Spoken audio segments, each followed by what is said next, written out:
Well, hi everybody. Yeah, I have little Pani out, and as you'll be able to see, she is really opaque blue in her eyes at the moment. So, she's well and truly in shed, and I did a live stream with her the other day, which you'll have seen that, I mentioned her colour was a very mauvey, which is how she tends to go when she's coming into shed, or in shed as we say. But I thought I'd get her out today because she's okay with me getting her out whether she's in shed or she's not. And I don't know if you can see, but in the background my lily is shedding right now. I can take you over there and I'll just let you have a little look, just very briefly. I mean, I think I've done videos with Lily shedding before and kind of shown you how she goes about it, but I've got quite a few more people watching my videos now who may not have. So once she kind of maybe pops her head up a little bit, oh, here she comes. So hopefully I'm going to get her because I've got the flip screen up, but I'll take you over and maybe, well, you can't see her because she's hiding, hang on guys, hiding her head right now on, and I'm trying to see if you can see. You will probably see that she's got her head off, and she's doing well. She's taking her time, as my Lily does, but she's going to be getting there. I have no idea what you're looking at, but I'm pretty sure that you might be able to see her. She's looking at me like, what are you doing? But yeah, I'll leave her get on with her shed. Lily pretty much likes her time all to herself. When she's in shed, Jack, he'll let me help him. I mean, Lily would too. There's no issue. I could help Lily out, but she's doing okay by herself. And of course, little Miss Apani will do fine as well, all by herself, except for the day I fed her a feed and she decided to shed straight after I filled her belly. So she had a bit of a bulge and she could not get that skin to go over the bulge. Of course, it had not stretched that much, so I was able to get her out and loosen that up for her, and then she was able to get the rest off pretty much by herself. But my video today, guys, I really want to discuss Salmonella with your snakes, because I have done a video and briefly spoke about it, very briefly I believe, with Jack one night when I was doing tea with him and I was cooking and dishing up and all the rest of it. And even though I didn't physically use my hands, Jack was sticking his nose down there and doing what he was doing. And I said, I give my snakes a kiss all the time. Do I not? My awful gal. Yes, I do. As such. Don't I? Factoring in with Salmonella, I'm a grown adult. So my immune system is pretty good when it comes to fighting those certain things in life, bacteria and so on. Unless, of course, you're being utterly, disgusting, I guess, with chopping and wiping your boards properly and putting the next food on and so forth. But, as an adult, our immune system is a lot stronger. But our little ones, they aren't. And pretty much for the first 3 months, their immune system has no ability to combat with Salmonella. Now there are two forms. I'm talking about the Salmonella with our snakes, not food related. So it's two different forms. And basically, Salmonella from our snakes is very dangerous to our young children. Once they're up and running, I mean, even by 1 year of age, they've built up a fairly good immune system, but under 3 months and under is extremely dangerous, and for that first year, it is still dangerous, and they can get very, very ill. Now, I'm meticulous with cleanliness with my snakes. I wash my hands before and after. I spray in here all of the time. I clean up after them immediately, and my big guys do not go to the toilet in their enclosures. My little ones do, but not my big guys. So I'm very meticulous about cleanliness.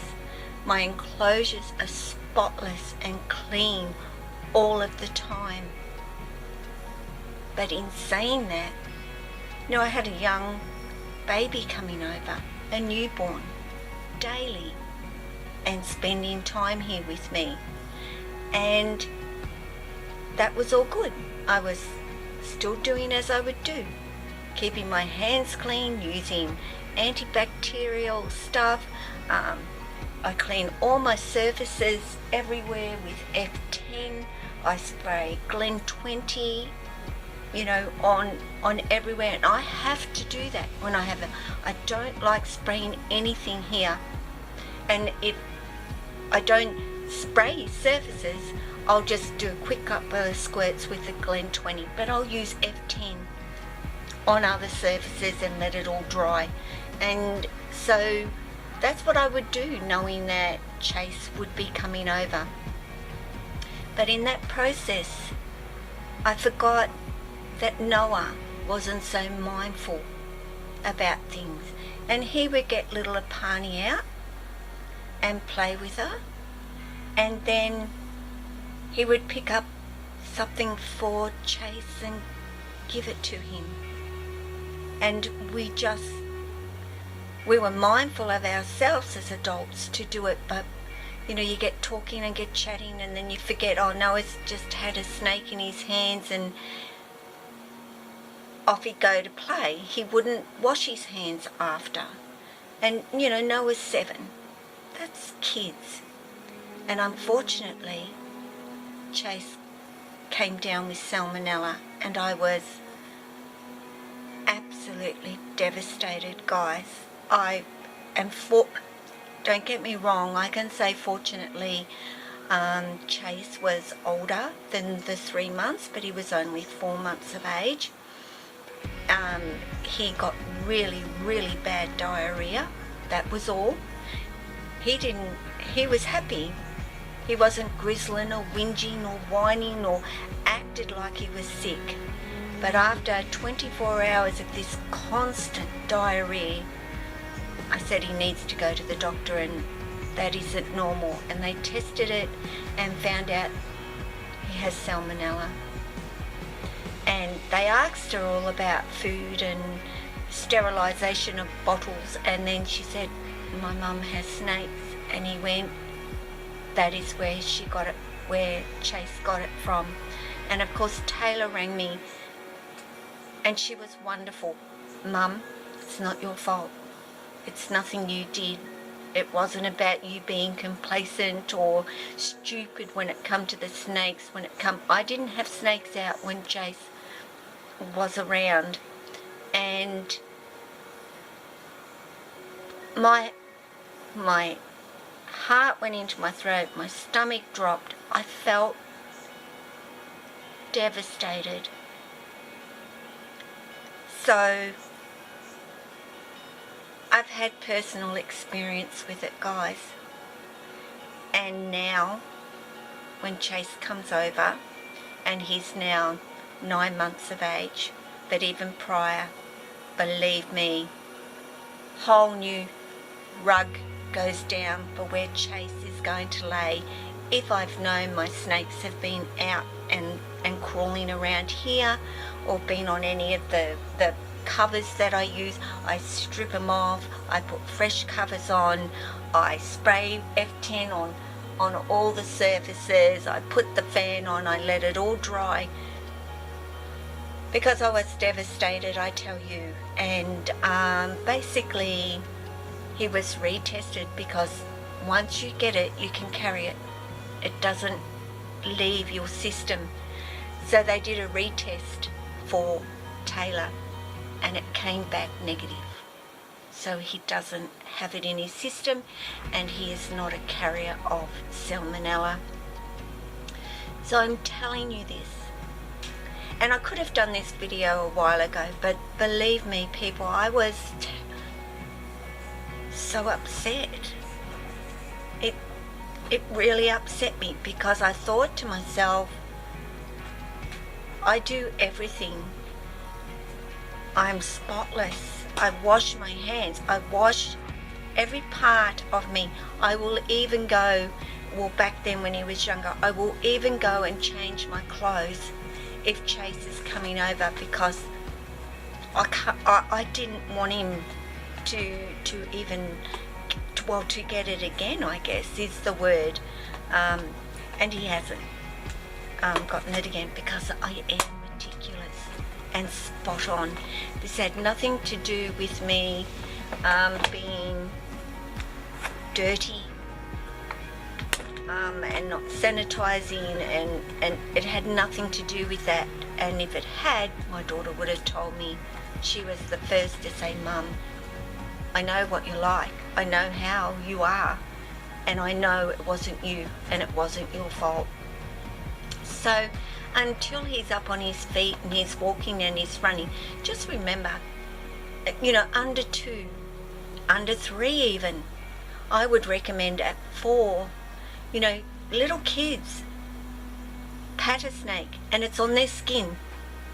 Trust me, not just their urates and their feces, it is on their skin.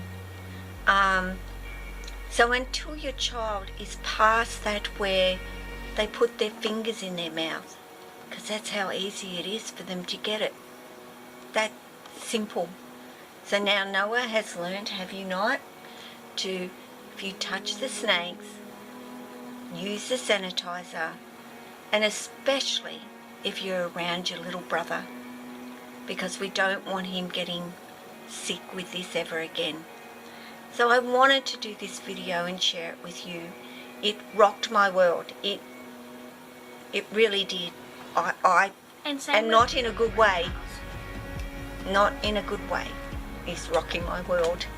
It upset me, and I want to put it out there. Just keep your snakes away from little babies. If you have a toddler that does get the opportunity to give a snake a pat, which is all well and good, grab their hands when they're finished, wash their hands thoroughly, then you'll have no problem with it at all. It's about remembering to do that though. So guys, that's this video with little Miss Apani here, and Lily is shedding. She is. If Noah would like to move his little head, I'll give you a little bit of an update on my Lily. As you'll see, it's getting there. So she will eventually have that all off. And I'm not leaving. I have to go shopping, guys. I'm a bit of a person that will stay home. If one of them has started to shed, I like to be here. I like to make sure that they get through it and they're all good. So on the good note that my Lily is doing a wonderful shed, today I'm going to say thank you for watching. Always appreciate you watching my videos. Take care of yourself. Take care of your family. And of course, I always say if you've got snakes now, because I know a lot of my viewers don't have snakes, but be sure to take care of these beautifuls because they're precious. Merry Christmas! And yes, Merry Christmas for Noah. We're getting there, guys. And I'm busy, and I'm sure everybody else is. Ciao.